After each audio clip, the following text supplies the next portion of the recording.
বিসমিল্লাহির রহমানির রহিম। দেশ ও দেশের বাইরে থেকে যারা আমার এই ভিডিওটি দেখছেন তাদেরকে জানাই আন্তরিক শুভেচ্ছা ও অভিনন্দন এবং সালাম। আসসালামু আলাইকুম রহমতুল্লাহি ওবারাকাতু। আমরা আজকে আলোচনা করব মাইক্রোসফট ওয়ার্ড কিভাবে ওপেন করা যায় এবং সেই মাইক্রোসফট ওয়ার্ড থেকে কোনো একটি লিখা বা কোনো একটি ডকুমেন্ট কিভাবে আমরা সেভ করে বা সংরক্ষণ করে রাখতে পারি সে সম্পর্কে আলোচনা করব।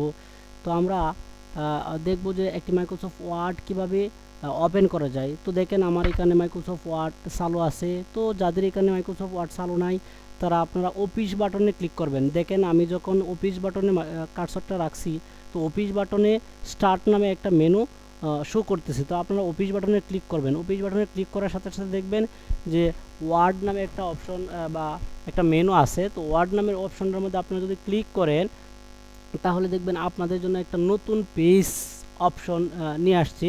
তো দেখেন এখানে ব্ল্যাঙ্ক ডকুমেন্ট আছে এবং ডকুমেন্টের ভিতরে আপনারা যদি কালারিং বা কোনো কাজকৃত কোনো পেজ নিয়ে কাজ করতে চান অবশ্যই সে সমস্ত পেজও দেওয়া আছে।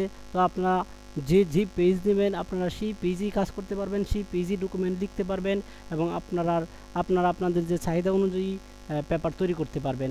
তো আমরা আজকে দেখাবো ব্ল্যাঙ্ক ডকুমেন্ট। দেখেন ব্ল্যাঙ্ক ডকুমেন্টের আগে দেওয়া আছে হোম, এরপরে নিউ এবং ওপেন। আমরা যদি নিউয়ে ক্লিক করি তাহলে দেখেন নিউ কি দেখাইতেছে, আমরা নিউ ক্লিক করলাম। নিউ যদি ক্লিক করি তাহলে আমাদেরকে সে আগের মতো যে পেপারগুলো ছিল সেই পেপারগুলো আমাদেরকে শো করতেছে।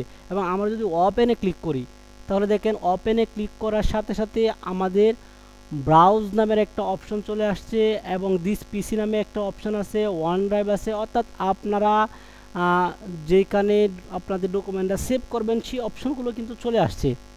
ঠিক আছে, আপনারা দেখতে পাচ্ছেন যে ডকুমেন্ট নামের একটা মেনু আছে এবং ফোল্ডার নামে একটা মেনু আছে। আপনারা যে জায়গায় আপনাদের ডকুমেন্টটা সেভ করে রাখবেন সেই জায়গার মধ্যে আপনারা সেভ করে রাখতে পারবেন। তো দর্শকবৃন্দ, আমরা হোমে চলে যাব। হোম থেকে ব্ল্যাঙ্ক ডকুমেন্ট, অর্থাৎ ব্ল্যাঙ্ক ডকুমেন্টে আমরা কাজ করব। দেখেন আমি কিন্তু আমার যে কম্পিউটার স্ক্রিনটা সেটা কিন্তু আমি অন্ধকার রেখেছি আমার সুবিধার জন্য। তো আপনারাও অন্ধকার বা আপনারা আপনাদের চাহিদা অনুযায়ী করে নিতে পারবেন। আমি পরবর্তী ভিডিওর মধ্যে দেখাবো যে আমার এই স্ক্রিনটা কীভাবে অন্ধকারাচ্ছন্ন করে রাখছি বা এটার আবার সাদা করে রাখতে পারবেন, এটা আপনাদের ইচ্ছে।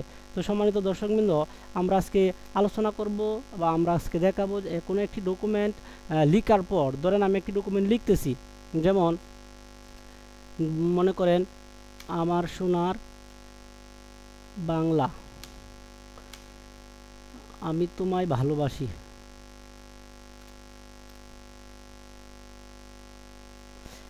আমি লিখলাম যে আমার সোনার বাংলা, আমি তোমায় ভালোবাসি। তো আমার এই ডকুমেন্টটা আমি যদি প্রাথমিকভাবে যদি সেভ করতে যাই তাহলে আমার অবশ্যই দেখেন আমাদের যে অফিস বাটন আছে বা আমাদের যে মেইন ফাইল আছে, অর্থাৎ ফাইল নামে যে একটা অপশন আছে এটার মধ্যে আমাদের ক্লিক করতে হবে, অথবা আমাদের অফিস বাটন আছে দেখেন একবারে কর্নারে, সেই অফিস বাটনে ক্লিক করলেও আপনারা সেভ করতে পারবেন। অথবা যদি কিবোর্ড থেকে সেভ করতে যান তাহলে কন্ট্রোল এস যদি ক্লিক করেন,